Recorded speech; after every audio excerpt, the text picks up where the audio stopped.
సాక్ష్య పేపర్లో ఉండే జర్నలిస్టులు కూడా దీన్ని ఖండించాలి. జర్నలిస్టులంతా ఒకటి అవ్వాలి, ఏకం అవ్వాలి. ఒక్క జర్నలిస్టు మీద దాడి జరిగితే అన్ని పేపర్లు ఒకటైతే వైసీపీ ఉత్స పోసుకోదా అని అడుగుతున్నా. వైసీపీ పార్టీ ఉత్స పోయిదా అని అడుగుతున్నా. మీలో మీరు అందరూ ఒకటి కండి. మీకు తెలుగుదేశం సపోర్ట్ ఉంటుంది, వైసీపీ తప్ప మిగతా పార్టీల సపోర్ట్ ఉంటుంది, మీకు అండగా నిలుస్తుందని కూడా తెలియజేస్తా ఉన్నాం.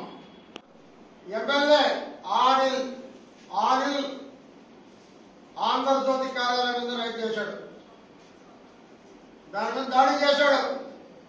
చేశాడు ఇప్పుడు పబ్లిక్ గా చెప్తున్నాడు, ఎవరైనా విలేకరులు నాకు యాంటీగా వస్తే చంపేస్తాను అని కూడా చెప్తున్నాడు.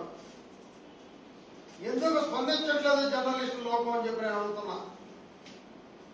వాడు మాట్లాడే మాటలు ఎందుకు ఖండించడం లేదు, ఎందుకు మీరు చేయట్లేదు అని అడుగుతున్నా. అదే రకంగా చూస్తే నిజాలు నిర్భయంగా రాసి ప్రజలకి ప్రభుత్వానికి వారధిగా ఉండే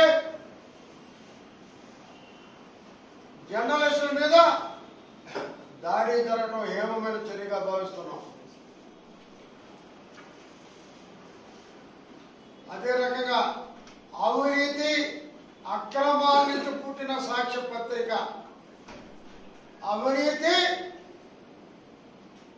ఈరోజు పేపర్లో ఫోటో చూశారు, వైసీపీ గుండాలు ఈనాడు పత్రిక మీద దాడి చేస్తుంటే గడ్డపాలతో పాటు పొడుస్తుంటే తలుపులు ఒక పోలీసు అని చొక్కా కనపడుతుంది. పోలీసు అనేది మాత్రం వెనకోళ్ళు లాగుతున్నాడు. ఆయన వెనకోళ్ళు ముందు పొడిసేవాళ్ళు కాదు, వెనకోళ్ళు లాగుతున్నాడు.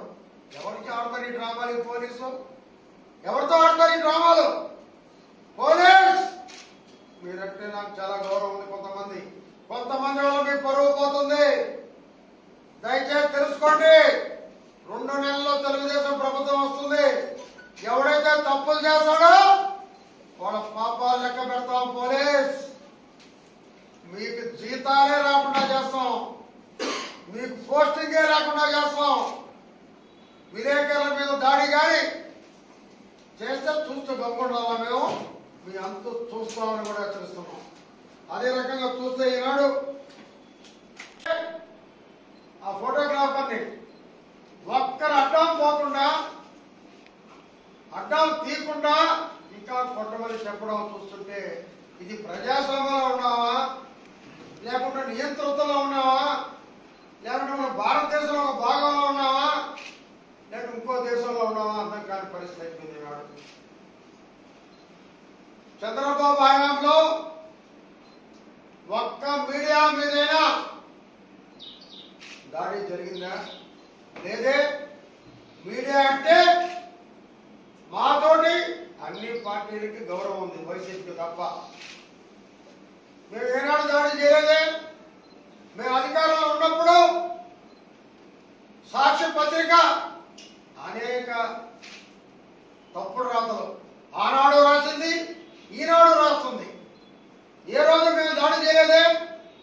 మేము అనుకోనుంటే సాక్ష్య పత్రిక ఉంటుందా? సాక్ష్య పత్రిక ఏ జిల్లాలో ఉంటుందా అని అడుగుతున్నా. మేము ఏనాడు ఆ పని చేయలే. ఈరోజు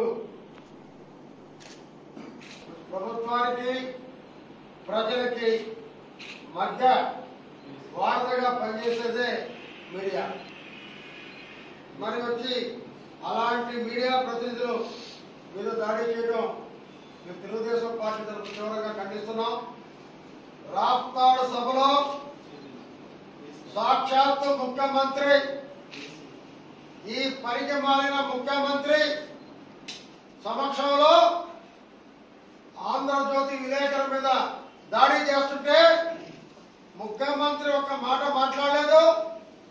పక్కన ఉన్నటువంటి పోలీసులు చూస్తూ గమ్ముకుండటం వాళ్ళ చేతకానితనాలకు నిదర్శనం.